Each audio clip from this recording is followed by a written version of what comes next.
Ghana for yina kwaba na yen shaka sebo no ase. Yen shaka sebo na se a ye frase ewo Ashaiman Washington eno no ewo pon Kataman Sukropon no emu ewo nkrapompone mantamu a awehosam ofiri ho no mo eba de eni asante bekwan fofen wose eche kuroi na ma na jeso eche pawo na ekita videos and pictures of Inogan wo hwehwe wi wani so a eyeye kura na nyina no ene se abrante a ye kasa ni din enya metodwa na wonom ekirem se na yira wono ankasa ene netie besa busuminiye ana maame na wawo anase uraba na wo na wo hwe kwada na nim din a wotimu sa kwada we de wonseme na emse maame wo fa baabi na ade kwada ya behye me pa eno nti wo mu kirem se fitibra maame ne wo ye no da ne da abrante ene oba no ekontokwa se eyem so ofa anachi ano ne kwa wo sa kwada no fese wono abrante ne hwehwem na se wo hwe kwada na nimu a akwese kotoku sa abrobe na lim se kwadwo ye ne to se kwame ene na we de empraba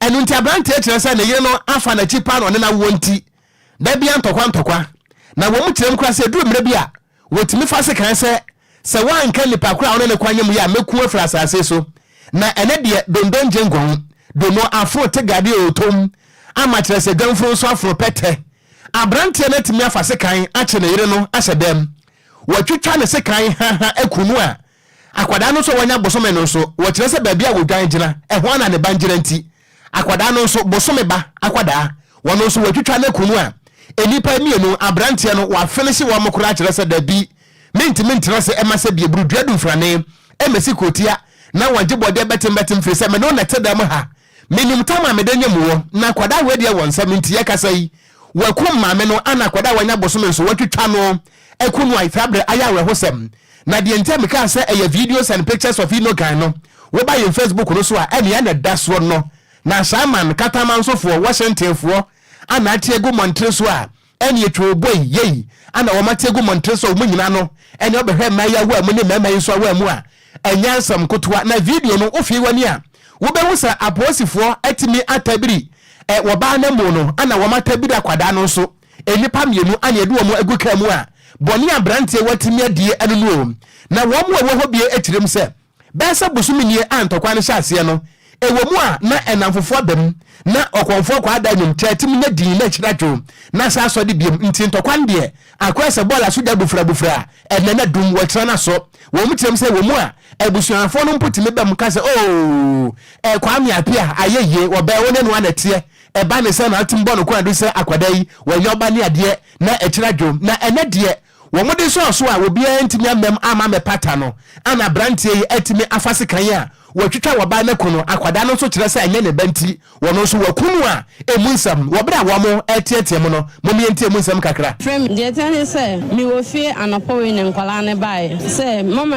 me papa ku me ma me ni menua no ana me de mi ka bae me bae na esa na tie ba omo asetena mu no omo kunto kan kete omo ntam a time bia omo tai ko ntimi tunu fo se won fie ni nchan krampo a oma wo ne me hede enya ntokan ti me kra me ka chese se na boy ni this na ahia na da ko bed abone so ne nim se ade we be sin nti de me ban so sa na me be hu ato ne se ne me wa fa ne me brothers mo kwan so ba ma frɛ omo nti omo bedura cause me kwan ni nipa me ne wo ha me nua so no me nua ne bia so baby abi nti ma frɛ me wa fa no ne me bra no se omo mbra nti omo bedura we were home and then we were called say obi ekum me yere ne ne ba e wa ha say 2-month baby nti ye ba na to say it's true wa mother akwala no and we come the wife and so ato them hono and then we were told say he wrote a letter saying say he's going to kill himself around the dam and we were told that the police has been there but unfortunately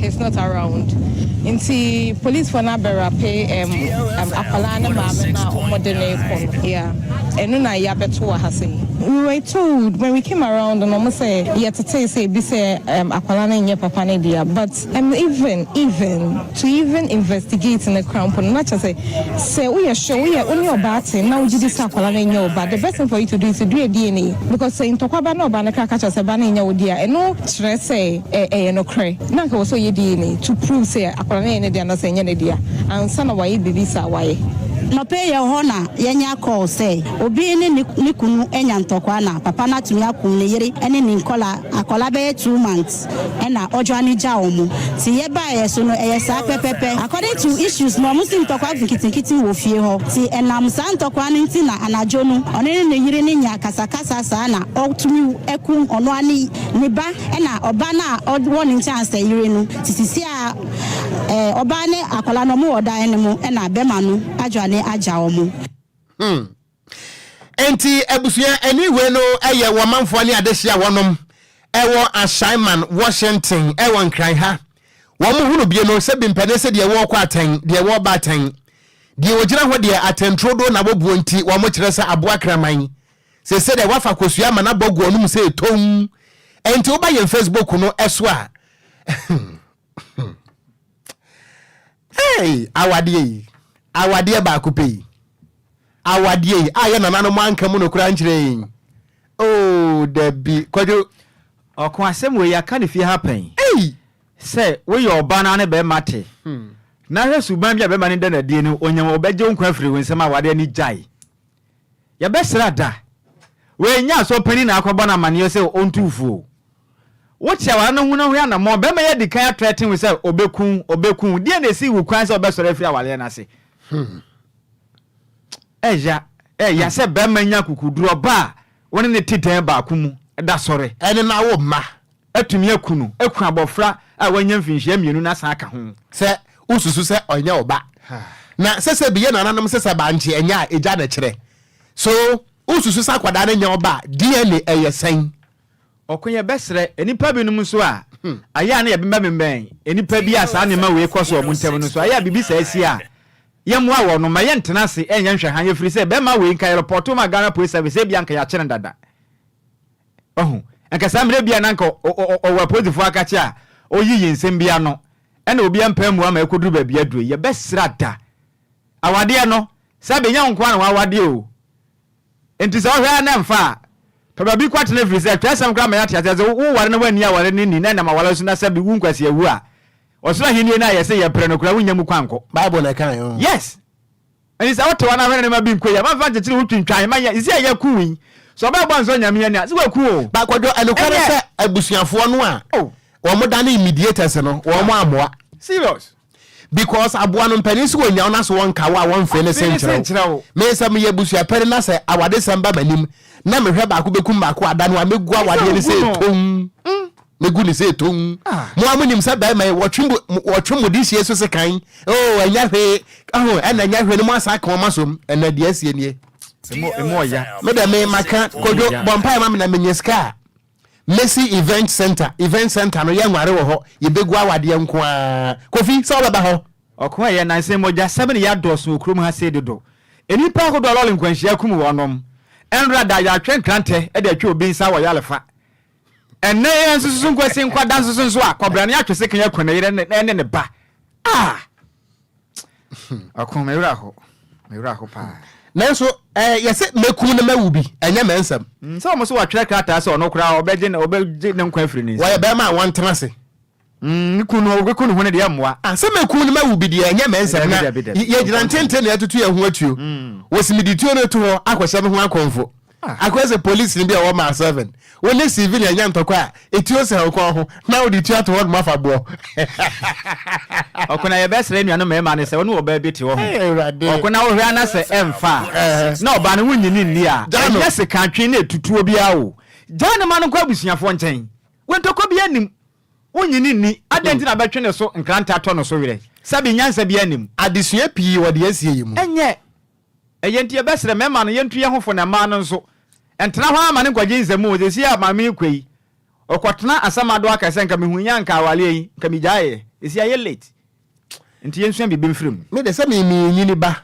me ya busua pani na nsan ya me gua wade pii okrom ha wacheche okoko nyina de ma de hie yi de de bi ona wo twen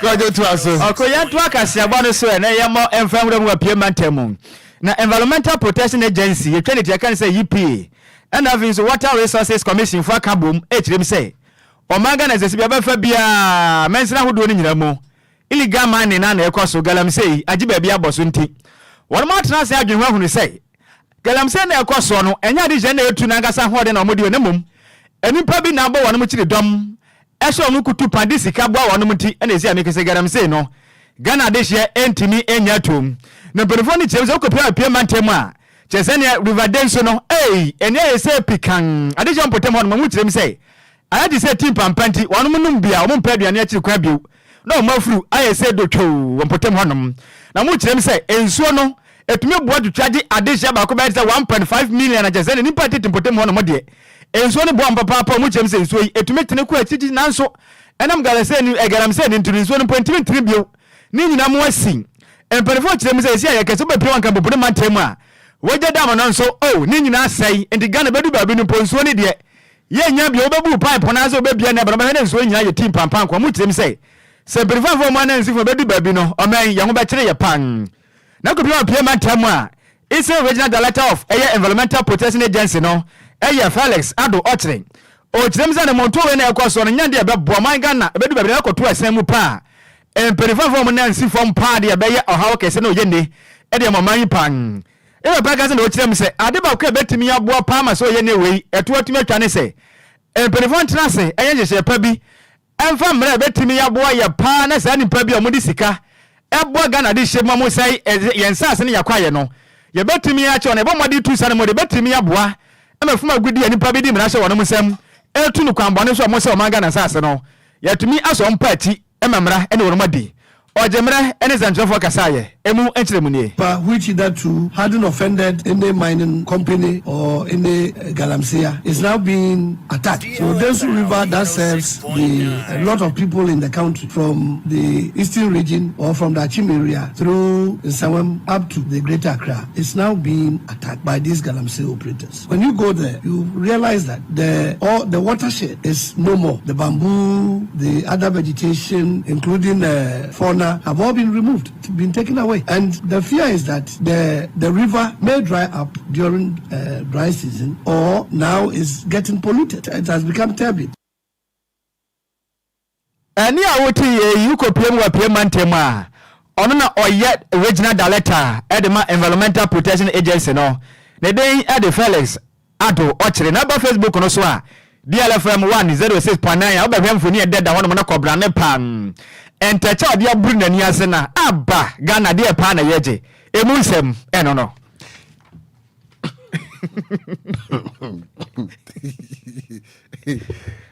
Oko Adio what you confess we picture ya beto Facebook yi so a and dia pa na Ghana yeje kruma so say sika wa nwem sika wa nwem in fact ya kuro krom now ya Facebook no so be hwade DLFM 106.9 Facebook no so be hwade urade yakopo se onwa na e chamfa no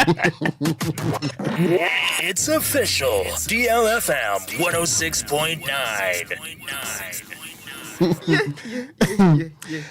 Ebusia yanto akase bodo so na aya na se bimpane se enya dia obofo ko nwuramu a wohu ni nyina na oba obo na Nhyiraba ne efia ha yayam yensa pe nanso ni ema enam ye ni so no eburu 80 million enti a momfa nche abanisa Ewurade nyankopon ehu kofi se bibia agbako de mo onye mama to akase bodo so na menko banim wo so for her atentere ne so wonu na ye aban lawyer pani attorney general Godfred Ebu Adame na sem ana making wada to ga akyerem say Ghana for say dia moda mona efiri say ade a friend say unwarranted any dubious scandalous judgment debt party Ghana yentua biem ne nyina no ene say we kyerem a efiti 2017 amampani akufo ado obema bo adabo ne din say Godfred Ebu Adame wo ma ye attorney general no we kyerem say fiti 2017 bepem na ye kasai wo de niam ahodo penu na egu akwam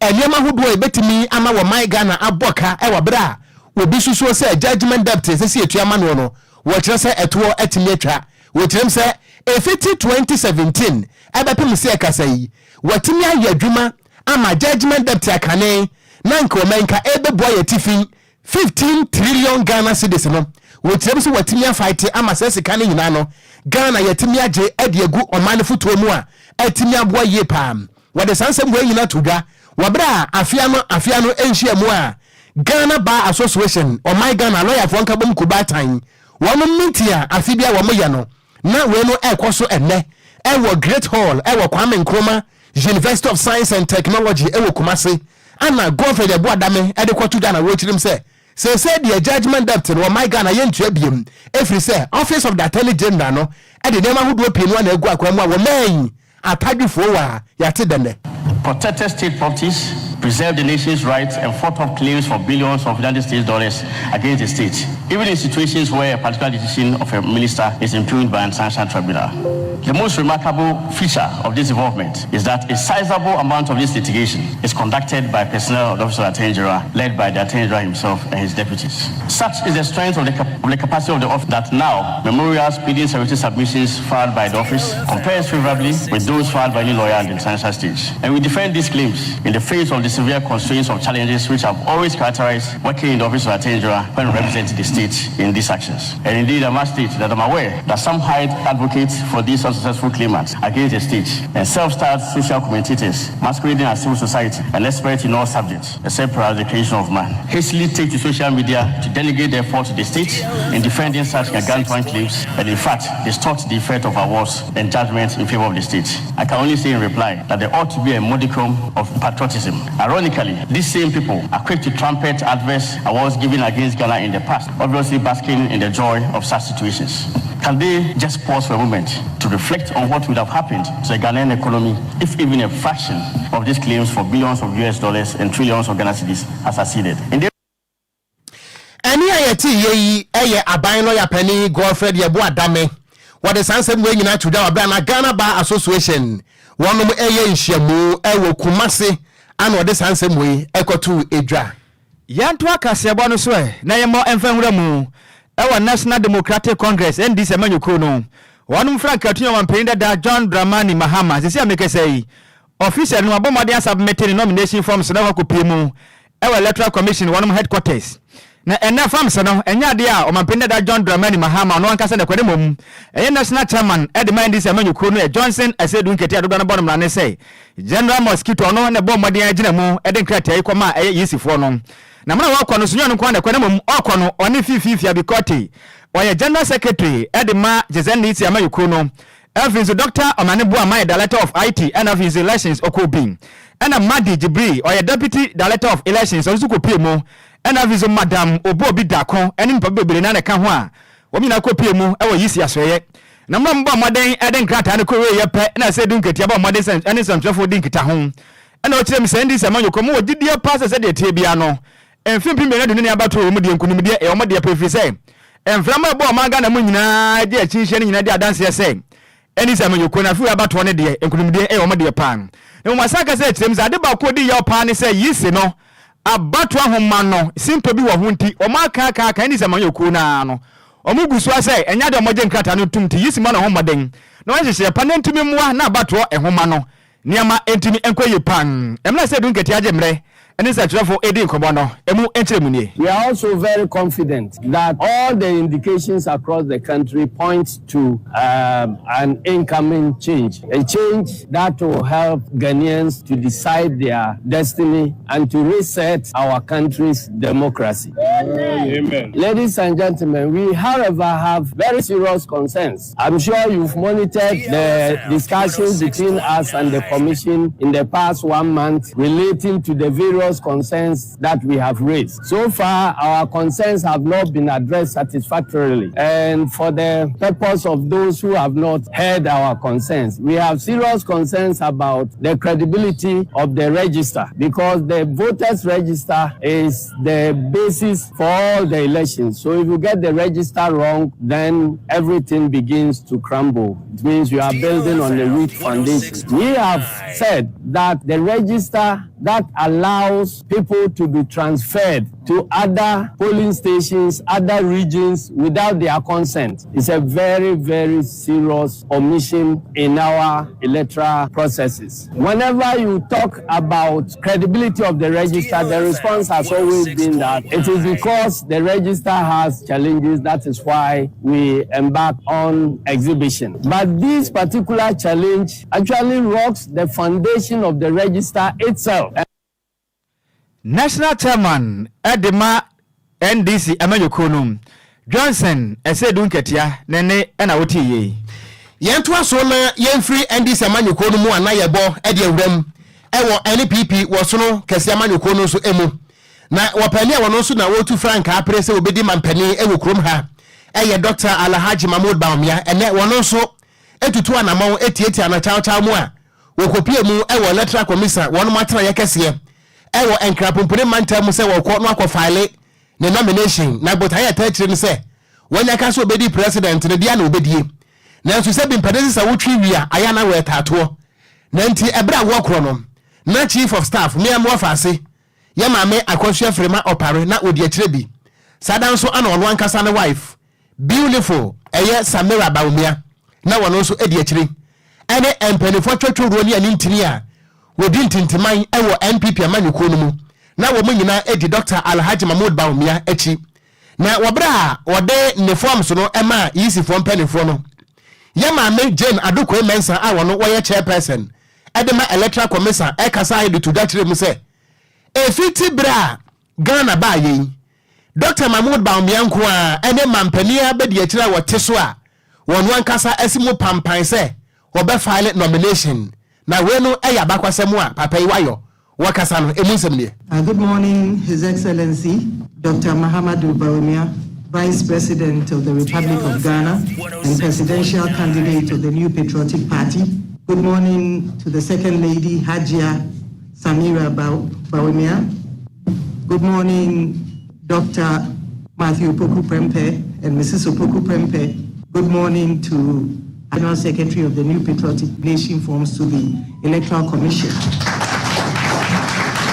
to receive you this morning. Indeed, this is the day our Father God has made, and we rejoice and we are glad in it. We thank the Almighty for making it possible for us to gather here this morning. This morning, we are here to kickstart one of the most important processes in the lead up to the 2024 general elections. Indeed, without this process, the Commission cannot run the election. Weno eye welcome address ya mame Adukwe Mensa wode etu da wabra Dr. Alhaji Mahmoud Bawumia ekopie mu ewo hono se okọ file ne nomination na enuachi ana ya mame Jane Adukwe Mensa de tu da na wochirem se woni ni tim no e be hyase asenkonya na forms na mpanifo a submit no. Thank you, Mr. Vice President, for coming in person to submit your nomination forms. As the returning officer for the 2024 general election, I will now receive your forms. Your forms will be subjected to vetting and scrutiny by our team. I assure you that our teams will go to work immediately on your forms and will contact you within the shortest possible time to inform you of the decision arrived at. Thank you very much. May the good Lord. Natural say ensemble. Na enuachi ye mame Jane Adukwe Mensa. Ede one en kase ede ma committee a ya set up say wono mo enhwe enkrata mu hwe se obi a bibia ye kama no. Wo de one en ema wo mo say wo mo hwe yie. Na emra no a empenefo tintim say easy fo mfanya dwuma no. As part of the Commission's efforts to ensure a transparent, credible, and accountable process, the Commission has developed a detailed checklist that embodies the criteria to be satisfied by presidential candidates as prescribed by law. The checklist will guide the scoring and awarding of marks by teams established by the Commission to scrutinize and review each nomination form submitted. As in 2020, the Commission has established 2 teams which have been tasked to review all forms submitted. The technical team has been tasked to review forms to ensure that the presidential candidates meet the qualifications as set out by law. Enuachi no ana mampani abedi akire Dr. Alhaji Mahmoud Bawumia enso editu Ghana wo kirem se na ni aso papa ekwan ya isi fo no fa so oje no ma na kwa ba ma ni nsuo no mu ye eye se on be ma ni fufuo de mo ka se da bi fufuo de wadi bi sesi a wo se wada isi fo na se pa na obo o mo so aba so se wo mo ye adwumaden Electoral Commission. A senior, my team here, supported by my wife, Samira, and my running mate and his spouse, DLFM 106.9. My manager and the leader of parliament, of course, our very able general secretary. I want to thank all of you for this morning. As has been said, all this, I believe, is in God's plans. Nothing really happens just by chance. Ania yeti ye Frank Krani Emma NPP wasono amanyuko no Dr. Alhaji Mamodu Baumia. Yantu akase abone se ne yansan embon fanwure mu ewo NDC amanyuko na katin.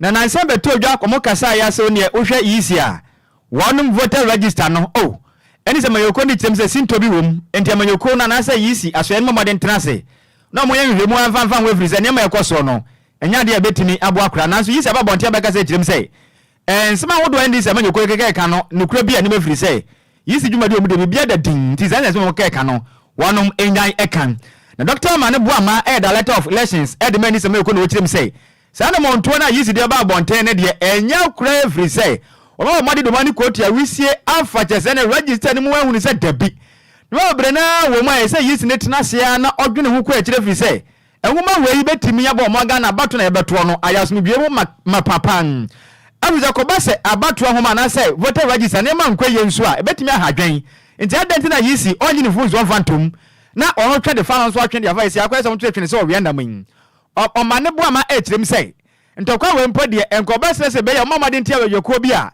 ebetimi ata wonu ma kyirema ya hwehwe mo afiri se omujai ade ntokwa we di ma yisi ana vinzo ni zaman yokure bedu baabi ni wa hwede ya na akoye nsempe na nti se be betimi aboa na nkaja asemo no betimi anya kama fo se be ya obi tumi yare ekopema yare sabe ne baabi owo no se ya hwe na se sa yare sabe akode ntumi nsan yade na ma mo de transfer no mu hia transfer nti no ense ompani pa bi obetimi ata be jokobe na timi aboa na sa jezania register hu sensema na ya twetwe so we nam no kwa mo de ya apple smith be na timi mo na 2024 bato we no entimi enya asomdwe ma pan o Mane Boama je emre ene central for kasakre prima temu emu enchire munie. Voters in the 2023 register who have been deleted from the 2024 register. 1. 2. Voters transferred to different polling stations, okay, but the voters are not in the absent list.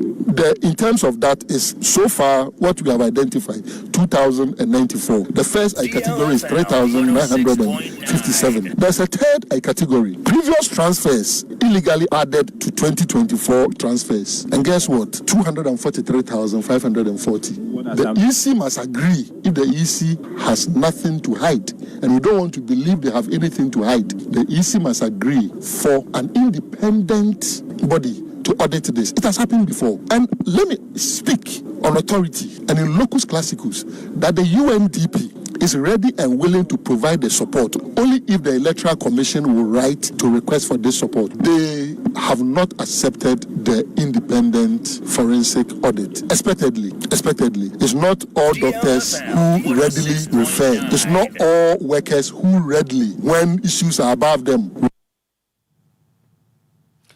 Any awoti ye director of elections the ma NDC amanyoko no Dr. Mane Boama nene ana awoti ye yento akase bono so ayeda so agiremu ewo amanyosem mu na PNC amanyoko no People's National Convention womo so akosinanim akwakoto aba de yi empanimfo ahodo a womo ebedi party no anim akwakopiritu men ewo PNC amanyoko no so edin emu na abatwo no wo mu nyina kwotwa hia mu ewo UDS guest house eno no ewo Enquires na abatwo no bawiye no na wopane ane din ede Bernard Mona wono ana party no mu mpanefo ene esi ahenetu ahene delegate na to abayi ne se flag bearer emfama PNC amanyuko no na abatwo no wobra ebawiye na kyerese wopane a na wono so were the main opponent, the main contender edema Bernard Mona ewo Frank Ekwedi Breno David Apasra na wanya 216 vote ahanu ene dunsia ama Bernard Mona enya 1138 apem wo ha ene aduasa enwotwe we nam so ama ye kasa yi flag bearer di Breno Bernard Mona ana edimu enkonimu a wabra waje bre ene samtrofo di nkomo no ensamo a wadi tuudwa enie. This victory is not the end. It is the beginning. The real work starts now. Ghanaians are fed up with the MPP and the NDC musical chairs. PNC, under the leadership of Bernard Mona, will change the status quo and break the genes and put smiles on the faces of all Ghanaians. To my competitor, the Honorable David Apasara, in this just ended National Delegates Congress, I call on you to join me as we work to address the challenges ahead. The challenges ahead do not take any side, hence I call on you. All party members and all those who separated from us to quickly join ranks with the PNC and the BAM for Change agenda. Let us come together, put aside our differences, and build a brighter future for all. Eni ayati yeyi eye Bernard Mona awonu na sabre PNC amanyuko no akwoto abama no se Frank Ekurani ana ode sansemu etu edwa na enu achi no ana wopani a na woteso se national chairman edema PNC amanyuko no na wosa gina mu epre yese obekura Franka eye David Apasara wade atudwa kirem se results na baye no wagitumu a eyeyi efre se asa empanifo fa akwati kwan kinchim nensa eje vote ni bi ediama kyese Bernard Mona ne adia woso wanyi ntum na so na nyina mo no wode nsama wodo etudwa emunsem ni. This morning at about 10:11, I called Mr. Kisi. Are you going to conduct the election? Because people are calling me that they are going to conduct the election. Mr. Kisi told me that he has been directed to stop the elections, so the elections will not come out. And so all my following, all my people from the grassroots, they were calling me. I said, oh, go home. This is what Electoral Commission has said. And the people travel away. Only for about 11:30, 12 noon, then you say that you are going to conduct the election. They should gather. And I asked, how can the people gather? How can somebody from Pandai travel to Tamale and vote that day at around 1? That is a scheme to defraud me in this election, a scheme to weaken my position in this election. I don't think this will go unanswered. I don't think it will go unanswered because we need to make things right, to put things right. Electoral Commission is a very key factor in every election. And if you look at every country where there are upheavals, there are wars, it's out of election. And people at that level should not stoop so low. People at that level should not stoop so low. Sawusa brofo no ye kan boso mienu a na kire se anibre has come. Ani ayeti ye aye wopani a wodi ntwo e wo Frank Ekwedi Brenum David Apasara ana wakasa ye wo se results no de wanyi ntum ne anyi ntum kina afa ma menko Facebook no so na Ghana fo brofo mo de atata me no me hwesemeti ma kire mu a Derek Ayete ana wasi wotie kase bono hwe live edi free nkrakan ewo poye mantem wo so ma yadwo ana Sefas Boni ana wasi hello Okogyeabour Kwadwo Sammy meetie mo hwe mo live papa edi free tema community 7 was good news ana Baba Muhammad free oboase was indeed I don't see the difference between Ghana Black Stars and the former President John Dramani Mahama. The incompetent level is beyond human calculations. Galamsey is destroying Adanse any amansie. We nyina wo ho ana woto ayampie ye ho. Dawso oboase. Na Robert Gameli. An was offer. Wonders shall never end. A marriage counselor in my area got broken heart. His girlfriend broke him up. And I started counseling him. I thank God. Now I am a counselor who is counseling a counselor. Sabanti we oh. Yen if you had that crop na. Then okay can bro for tweet who watches the Watchmayo? Was a counselor and your brookie hat. Say and a permit is no castle beko a no copona walk born to a bew and the tea and never near Gavely. Say when you quenya, Master all council marriage counselor and news. Every say rent control officer. If you around so to the free fee. Yes, sanity. And I mean in China maybe our Japan journey and also bad. Yeah, we are sure be as Kuruma. Although it different and we see we are not ready to vote for former president JM. Yo yeah that's it. Piaga and we say Otuado must resign now. I don't go. Na mensa canopy was see a friend on anopefufu we tear the free kaswa papa say and also in fact killing in Ghana has become easy. They say even if you kill the whole president you will still live and eat. Okay. Vida Katara was say love and killing. Hey, God have mercy. Say when you can't sit down for pardon ya no. I love you. Ntina me ready as me nkono. Moko I love you baby echina team keja. Na everybody. Ye me kwa wedding chache. Me nkompo adwa medwin say dem pay me anie. Action boy ATM. And was we take us a one life edi free afie nya mobile. And was in fact the news is sweet pa. Yeda say papa. Na mensa makai with that Kofi Parliament. And was the Ghana Football Association. Ose Ghana football atete I say kontemi saa na tie hu mo yada se ebuso yanyina we so ne na ye homra sesi a ye ba de aka kire bia nso ye de ebesom mo ye di aboafo nkrato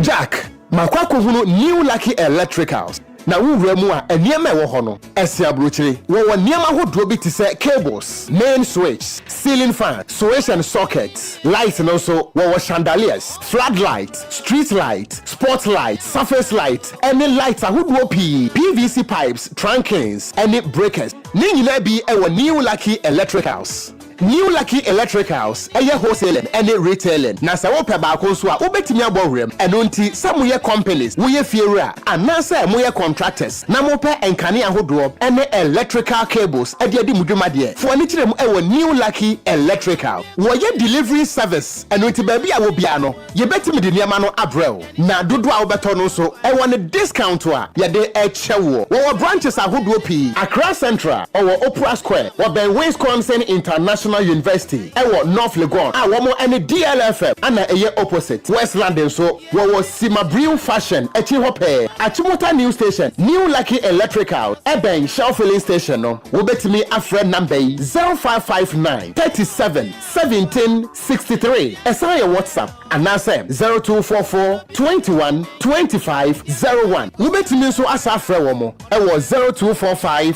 02 46 29 New Lucky Electricals. We add value to your homes. DLFM 106.9.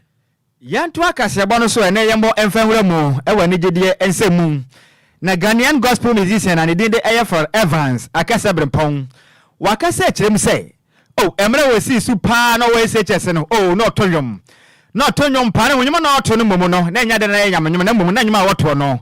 R&B songs ana ebua pa ma jese na kopie mu e wasa mbere ne dia ene emai omojita na ho sabe kraman ne sombro no o jidem se nyima no watato pa ne say Westlife voice enwum bi na mu de sa no mandam ne senti otonyum ne sana na ma ya twa ne hu ahia ne sana na nam ne ho santi na bia ne mpo no na nya de ne sika mpoto bi die nti o chese ne mu de pan o ka se no chidem se du ba bi no evia kopie mu Pentecost asonum o kwa aso ne sa na kwali de ba ko okana mi no kate wo voice ya de paawo na mwanyuma hutu de nkabe ya ekowanya ba sori min enkatonyamanyom de be wo mode ade waka anwutufuo yi ho no so de maka maten no de no kwahye mu sa video otonyum ko ne na ho so de aduro ne de ebe fanti ene R&B songs ne de on to bio Westlife onyoma no so on pe bio o kirem se etimi yaboa ne pa kane bi pa na bra bi ofato no ho so no enya twede amponyankopɔ pa na fa Pentecost asafu so bu ane de aye kabambia wadura de nka ne pieto said that the 20 oh the twede amponyankopɔ ase aza nyame aya mana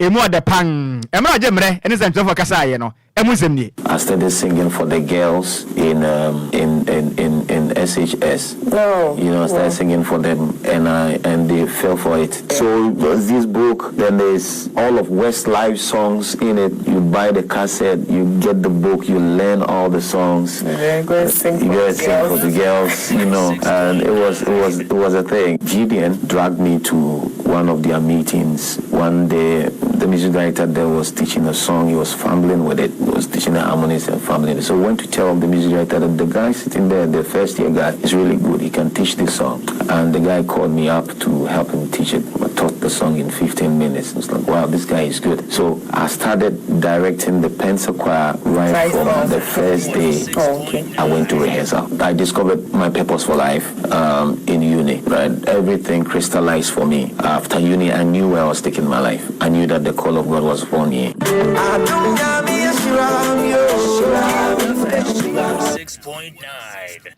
Any I would ye gospel musician and the day at the Akasa Brepon. Nene and I would tell and also I do my mere shira ye. Okogyeabour say what shira me or shira me. Until Okogyeabour say first no na auto Westlife ne music ni bia at the gym man bia so I do on more power ko kan yasim ko. Enti Nyankopon brem no asesa no. Oso asesa. Ani asofo no hwe na mo aha mo ho me ho. Da bi kura. Me so me breba. That time no kwa na. Sensi ade enye repentance yasem nti mo bom deliverance ade emfa. Munya botre edru so a we ready. Na akase brempo asesa me ntimi sesa. Se matese kofitela kura sha se so wode nyamnwum bi ba bonten yenta me chuku yento cassette ba ko kra yento kofi wa voice o and some voice and the obewo what was here enti ye besere Kwadwo ahu Nyankopon ahu in his own time no ya de mane pepe sanity ye bra nso se ye besakra mo bi aha ye mo bi aha na ho kra da mo bi aha no ho ebra no so a se nne so ye dwada ko ndi gombe tumi atu ye foka on se ade ba ko ne se empani si eduaba no sa amre woni dua so enye de onti ase se amango nyini na sa wote kobua no woda mu a na ye nchenchem be de Kwadu ne ade aye di Kwadu do na audi anya de aye nchenchem be de wote ne buru na mofo so saa ma de na ebre eno no ye friend premature repentance enye fine aho ade no okwa abesan okwa be hwe ase munya yen so a ebiri bi atwa nua ba koto fom nyame nko a Kwadwo bi okura setam no so se ye sakra mo be sacha enya mokura na mbobọ mpa ya maye munya yen obesene pod ye ni bi se ade munya ye kura emfa munya ye akase brempo na sakra yi ono ana wasakra ye nyina be sakra ye da nyame ase se de munya ye na nyina ye ntu guru nyum ni bia na bresna sese mini Roman father ye tu mobro hu fuaja ye beto Roma de oto no nyum dada o jai odi jai Roma de obi ade ni wadanse titiriu ene da so mo bia timu na ono mo tatie pa na obi ade Roma wadanse ana me se jai o na dai okay mo da no mada ro we de e kire di we minim ho we de yago ko ya do be kira se pa ya di nim se ai adopa ko fita na ka kire se woko na say de won kan Roman father ti bonzua no asem kra ana say ye e me pass ma me wo be ka be so microphone na so ka he de usiro na udwane ka be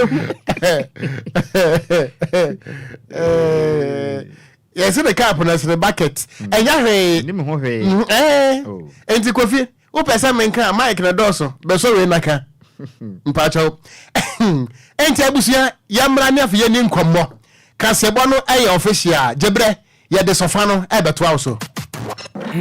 It's official. DLFM 106.9. Nyensa magana fo nyina kwa ba emra sofa eso abusia nkommo ni nyina no ene se de asi ewo Ashaiman Washington wo ba ese we bema se oba na wona netie no wafa na chi ema wosusu se akwada no mpo a wo ma wo no obosome eba no anya ne ba wakunu ya akum akwada no so aka ho madam ma ensem bi se si a afutuo ni adesua ben ana ewo mu mumie nyina ye nsua de papa na queen ata Was good evening wafane ne wafa ase kasebo no emu da ho papa DLFM number 1 D Black GH and was say I think there is something wrong with the guy. First identity na obekum oyire ne wakum oba won ne tie ne ba. Na na adwene pa hene wodi asempa na was say Ghana ye ba akopɛ. Enti ye mompa ye nsra somdwe. MPP and DC your mind ba akopɛ. Fantastic news by all standard. Enkwama no elie 0534 050199 and at 0593 40 65 65. Good evening. Ofa, good evening. 49 nana. Ofa, good name. Amansia Premri. Ofa. Yay. Anajui any abema winning can use or casting be ofa. Menene nyagin kana or yama mibufu. Awesome. Ofa na debio ajapadia no umfane de mana na no kakoko wansem. Wanya kokoko nyine. Wanya ndie. On rasu yenti ana. Ese woku na obeji adi. Wafa mani bra afi koko ni go be kosoro. Enti mi se me da kwaye bo. Wafa se me Africa ma wo. Wakoda kwaye mu. Wafa se na watu mienu bia me koja pobuba. Ene re na omowrewu a wo be hye socks na de asa hene ma. Ate. Wafa. Ye. Esi ka bon wo ho a e ma anya wona. Enipe wa se kan se. Wafa. Ye. Yenko ya semse. Yenko. Nim no kureni. Yenko. Na nim no kureni wafa.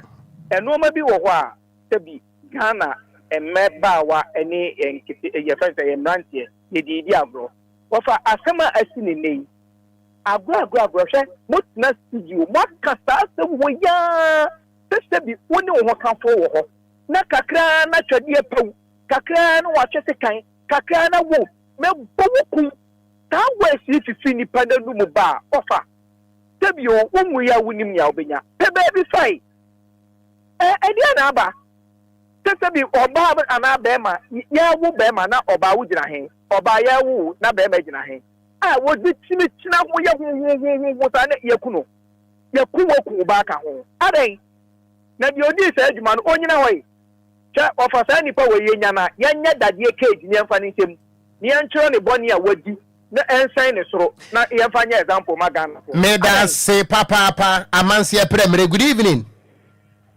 Good evening. Me pato ya mo anu so ma me wodi de se na free. Okay, fata na yen kasai.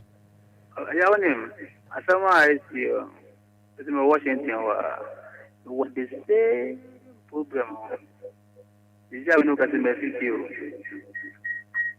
Ni TV for this. This one ya go say yi wa nia. Penya sem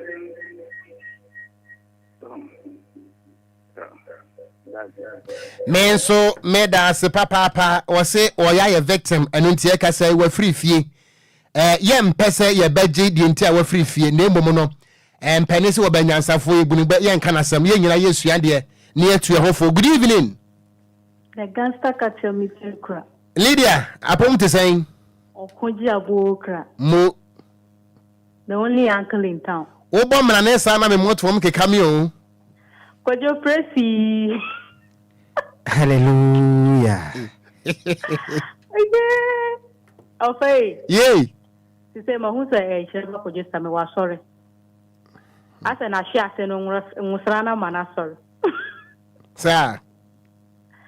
Anne. Uncle share we on. Sometimes we ignore the red flags in relationship.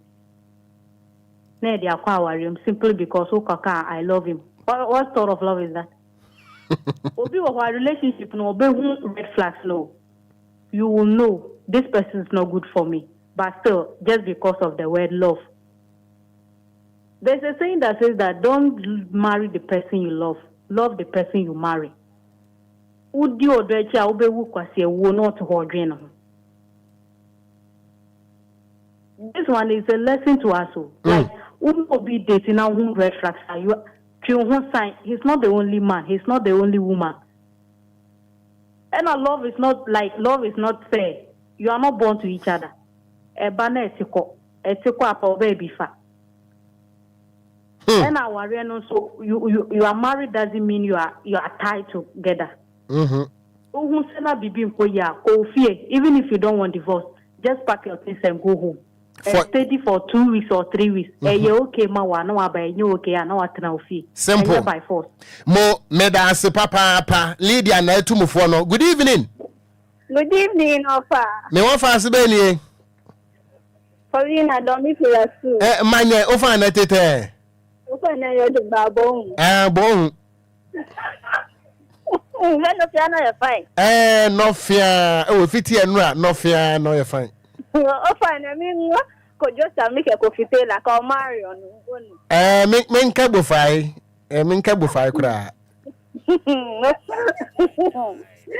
What has the Amano Kankra be mu? What here? I didn't make children on Kakra. Also challenge. Sorry, Daddy. Cafe like I know Onulo. Opa na Jonu. Why were here? Where you are done. Opa na oh. No ni mami sa ma ready. Se uni Kankra. What's on do? Opa na.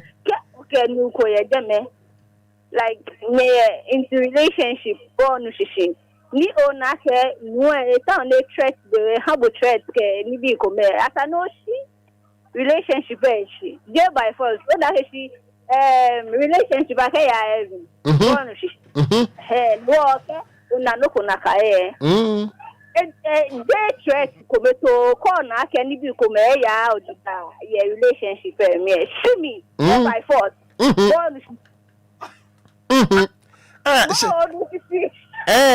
Shimmy, Ofane. Shimmy no ya kra. Shimmy no ya.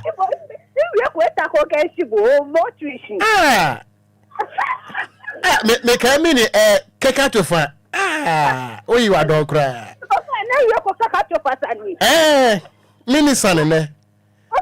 Confuse me. Confuse.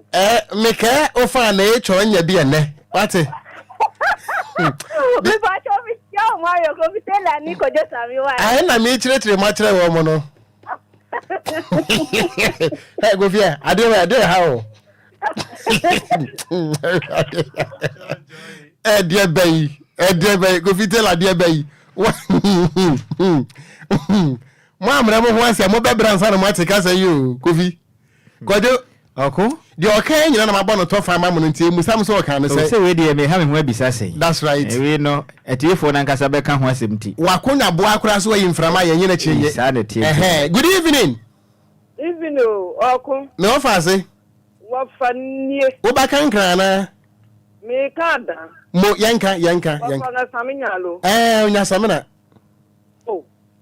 Samla no de no ne choka o jami di no ne o chese me ara me dwene okra me ntiase wa fa nie mo hey Kofi wa fa na ki o ga Sammy nya fine le fine yo le o ma pie ko mo le hu o mo le wa fa bye bye mo Hey, na de besia na nka akodi pankam de hia okra. Good evening, we are my last caller for me pon. Over majo. Sa akwadi awde won tere. Over me no bekala takasa. Hey. What the alata ba ha? Over kilo de. Over. Yey. Money kilo de. Kilo de. I will win this one, man.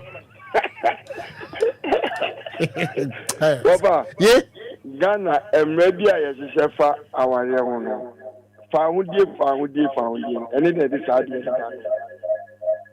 So I say, woman right, and I am Rano. As I say, Ghana, woman right, at times I see as a son.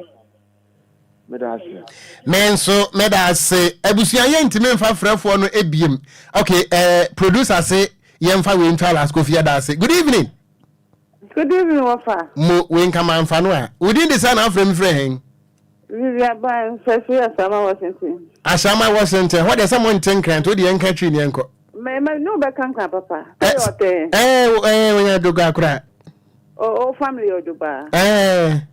Okay. Oh, we mama aka say gan. Yeah. Kwabenya. Ukosha nkano wa nkana ya oka enye ba ku. We nyina efe.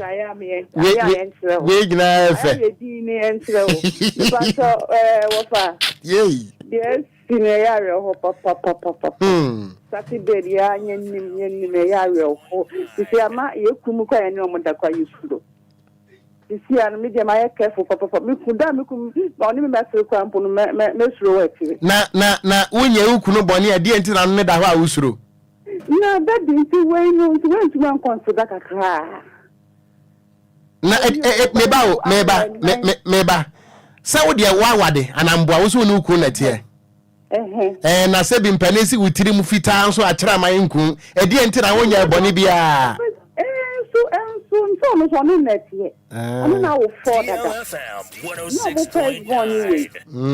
It can should be bimpo. You think of 4 be bad to Timo, or be back to meet it many years. Daddy, my friend, why you to be yes, I do. Yeah, that's Yamin Council, a man in Yabutre. Na manu so Yabutre, say what yes, I would doubt it, where you know.